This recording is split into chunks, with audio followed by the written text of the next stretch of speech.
Yo, that vitamin D3 bottle might be helping you, or you might be wasting your money. What up, y'all? It's your boy Mo, and coming to y'all with another edition of Grab or Pass. Today, we about to talk about vitamin D3, one of the most popular supplements for people over 40. And depending on who you listen to, vitamin D3 can supposedly boost your energy, strengthen your bones, improve your immune system, raise your testosterone, help your mood, and maybe even help you lose weight. That all sounds great, but you already know how the supplement industry works. They take one real benefit, add 5 exaggerated promises, and put maximum strength on the front of the bottle. So today, we're going to figure out whether vitamin D3 deserves a spot in your cabinet or whether it needs to stay on the shelf. Yo, see, I was talking to somebody the other day, and they told me they started taking vitamin D3 because they've been feeling tired. So I asked them, yo, so how much are you taking? And they put out a bottle that said 10,000 IU. And I said, who told you to take that much? They said, nobody. It had the best reviews. And that right there is the problem. People shop for vitamins like they shop for television. They see a bigger number and automatically think they're getting a better product. But with supplements, more is not always better. Take heed. Sometimes more is just more, and sometimes more can cause a completely different problem. So let's make fitness make sense. Vitamin D helps your body absorb calcium, which makes it important for bone health. It also plays a role in muscle function, nerve function, and immune function. And as we get older, keeping our bones and muscles strong becomes even more important. This is not just about lifting heavier in the gym. This is about being able to climb stairs, carry groceries, get off the floor, and keep your independence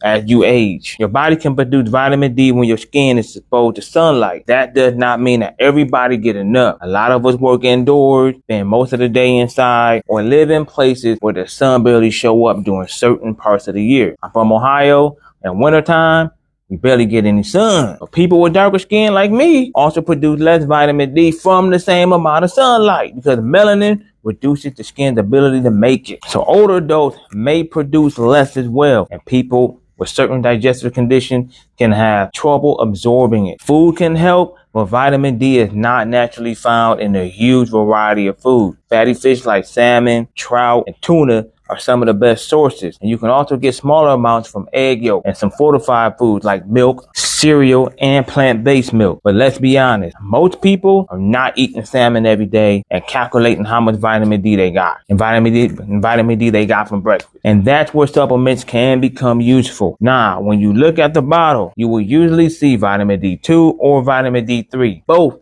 can raise vitamin D levels in your body. But D3 generally does a better job of raising those levels and keeping them elevated longer. So if you're comparing the two forms, D3 usually makes more sense, but the dose is where people get confused. Most people need around 600 IUs of vitamin D per day, and a dose over 70 need around 800 IUs. This includes what you get from food, drinks, and supplements combined. But when you walk into a store, you will see bottles containing 1,000, 2,000 IUs, 5,000 IUs, and even 10,000 IUs. And a lot of people grab the biggest number because they think it must work better. But your body does not give you bonus points for taking more than you need. Think about putting air in the tire, right? So if the tire is low, adding air helps the car drive better. But once the tire reaches the right pressure, continue to add more air does not make the car faster. Continually, you damage the tire. Vitamin D works the same way. Correcting the low intake can help your body function normally, but taking huge doses when you already have enough does not automatically give you extra energy, extra muscle, or extra protection. And let's clear up some of the hype. Vitamin D3 is not a fat burner. It will not melt belly fat, replace a calorie deficit, or make up a poor diet. It is not a guaranteed testosterone booster neither.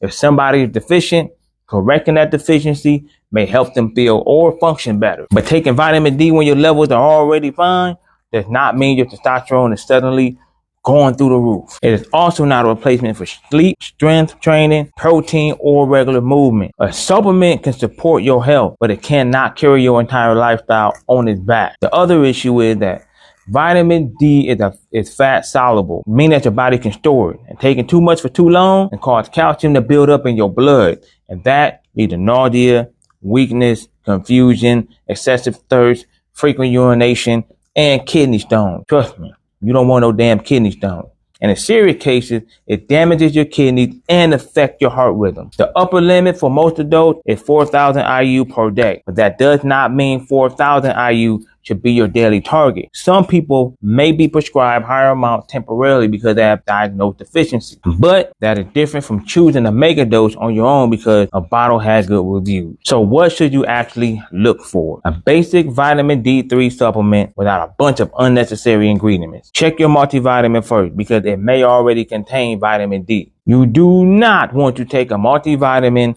an immune supplement, and a supplement vitamin D product without realizing you are stacking the same ingredient 3 times. Vitamin D is also absorbed better with a meal that contains some fat.